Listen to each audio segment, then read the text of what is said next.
10 things to teach a piano beginner in 10 lessons. Number 6.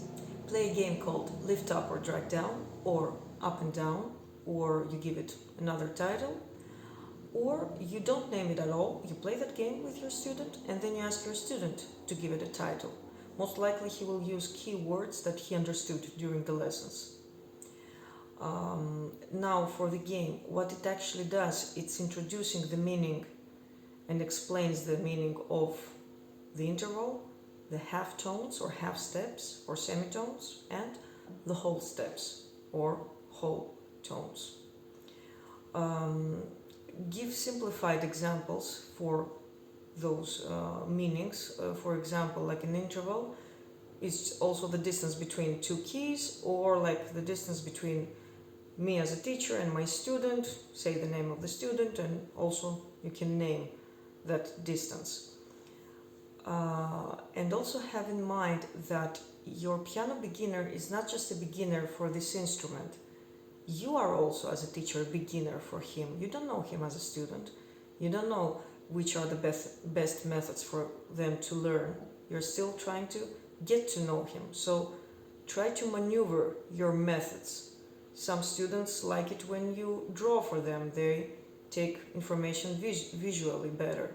Some others like action. They just are looking at the piano keyboard and they're not looking at anything else. They don't even lift their head up. So have that in mind when you're trying to teach something, whether it's through games or through some other methods you may have. So let's go and see those 3 things on the piano. So what's an interval? It's the distance between 2 keys. The smallest distance is, let's say, those 2 keys. You don't even have to name them yet. You don't have any other key in between. Or this interval, again, you don't have any other key in the middle of them, between them. And the largest, let's say a much larger interval, but you have so many keys in between. You can of course play the lowest key and the highest key on your piano keyboard. It's just that I'm now trying to respect my camera and its angles. Now, the semitone. It's that distance, it's that interval between 2 keys where in between them you cannot have another key. Like this example in the beginning that I gave with those 2 keys. There are no keys in between. So this is a semitone, or a half step, or a half tone. Again, another semitone. You don't have to be just white and black keys. It can be only white keys. Again, no other key in between. Then ask your student to play some semitones on the piano, whether you give him the first key, the bass, and then he finds one semitone either going higher or lower, or you ask them to play both keys at the same time. And now for the whole interval, for the whole key, the whole step. It's 2 semitones, 2 half steps united together. So you have this semitone or half step and this. Then all together you're going to have a whole tone. Or in a much simpler explanation, it's that distance between 2 keys when you only have in between them just 1 key. So that's a whole step or a whole tone. Then those 2 keys, do they have a key in between? Then it's a whole step. Or 2 black keys, do they have another key in between? Yes, then it's a whole step. Or you can play for them a wrong interval and ask them, is that a whole tone? It has 2 keys in between. No, it's not. And now introduce the signs of sharps and flats to your students before starting playing this game. In simple words, what is a sharp? It's that symbol that lifts up a key by a semitone. From the previous exercise, they already should know what a semitone is.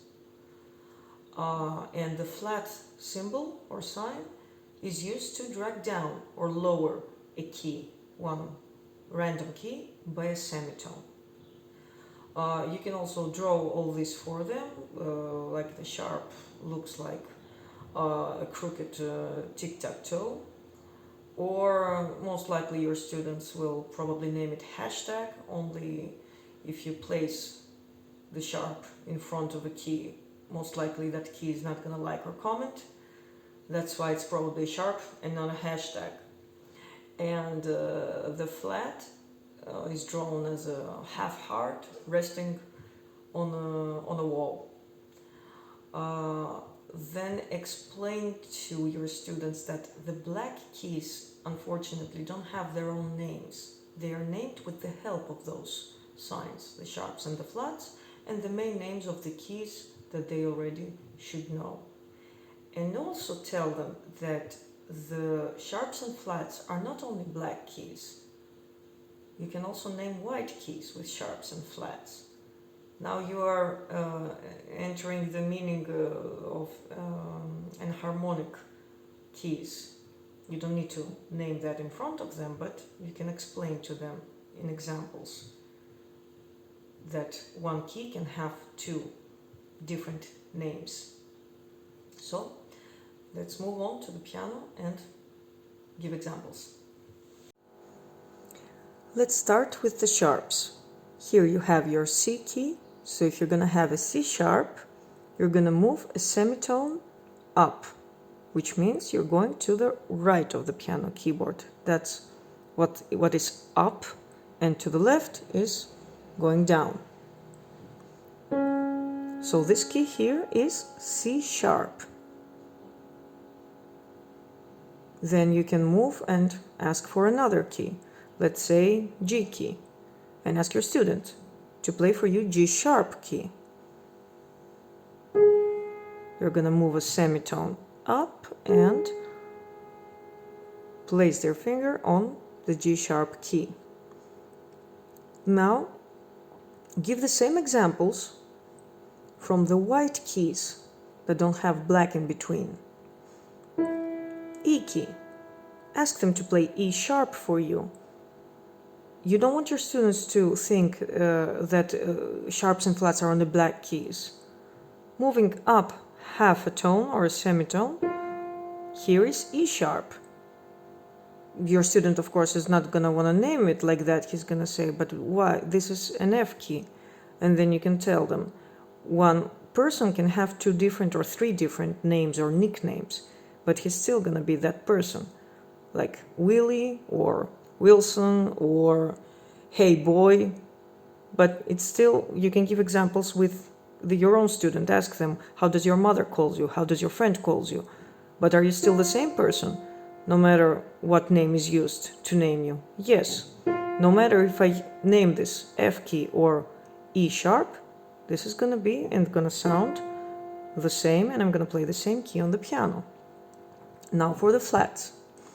The flats are the signs that drag down by a semitone our keys. So let's move on, let's say, for our E key.